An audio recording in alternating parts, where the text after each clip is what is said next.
বন্যা নিয়ে প্রশাসনিক বৈঠকে যোগ দিয়ে ঘাটাল মাস্টার প্ল্যান নিয়ে বিরোধীদের তোলা অভিযোগ ও কটাক্ষের জবাব দিলেন সেচমন্ত্রী ডক্টর মানস ভূঁইয়া। ঘাটাল মাস্টার প্ল্যানের কাজ কবে শেষ হবে তাও ঘোষণা করে দিলেন তিনি। আমাকে ডাকেনি, না করে ঘাটাল মাস্টার প্ল্যান ও বন্যা নিয়ন্ত্রণে বিরোধীদের কোনো সাজেশন থাকলে তা দেওয়ার আহ্বান জানিয়েছেন তিনি।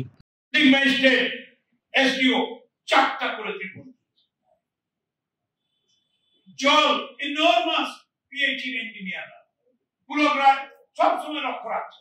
সুরেন্দ্র গুপ্ত 4 বার ভিজিট করলেন, প্রিন্সিপাল সেক্রেটারি পিএইচডি। হেলথ 185টা প্রেগন্যান্ট মেয়ে একেবারে সুন্দরভাবে ডেলিভারি হয়েছে। ক্রিটিসিজম হবে, তার উত্তর দিতে।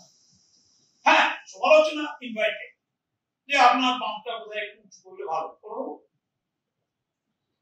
আপনার এই জায়গাটা বোধহয় একটু এক্সটেন্ড করলে ভালো হয় করব,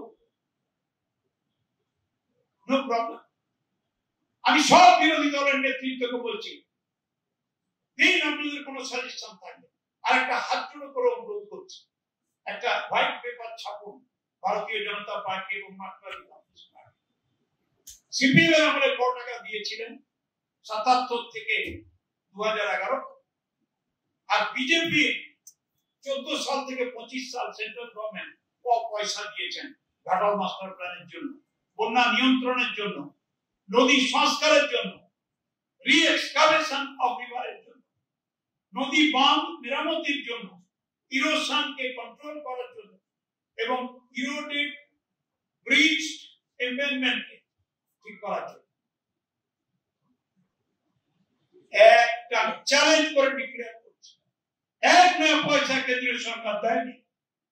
সিপিএম প্রভাস বাবু ওদের অনেক সিনিয়র নেতা, ইরিগেশন মিনিস্টার ছিলেন দক্ষিণ 24 পরগনা, তাকে নিয়ে 82 সালে একটা স্টোন লে ডাউন করেছিলেন, পাথর। সেই পাথর দিয়ে গেছেন ঘাটালকে, পয়সা দেয়নি। উত্তরে দামোদর, শিলাবতী, তারকেশ্বর, অজয়, ঝুমি, এই শব্দ দিয়ে পড়ছে আপনার রূপনারায়ণ। রাষ্ট্রীয় কাঠামোতে কোঅপারেটিভ ফেডারেলিজম, এই তো অনেক ডিবেট শুনি, কথা শুনি, পণ্ডিত বিদ্যাজনদের সব আর্টিকেল পড়ি। কোথায় কোঅপারেটিভ ফেডারেলিজম? 1,77,000 কোটি টাকা অ্যাজ অন ডেট কেন্দ্রের বিজেপি লিড গভর্নমেন্ট বেঙ্গলকে দেয়নি। ম্যাডাম মমতা ব্যানার্জিকে আজকে ইকোনমিক্যালি স্ট্র্যাঙ্গুলেট করতে থ্রটল, তারপরেও মুখ্যমন্ত্রী বলেছেন থামবো না, থামবো না, থামবো না। ঘাটাল থেকে নিজস্ব প্রতিনিধি রিপোর্ট, এনএম নিউজ। আরো খবরের আপডেট পেতে সাবস্ক্রাইব করুন আমাদের ইউটিউব চ্যানেলটি আর বেল আইকনে ক্লিক করুন নোটিফিকেশনস পেতে।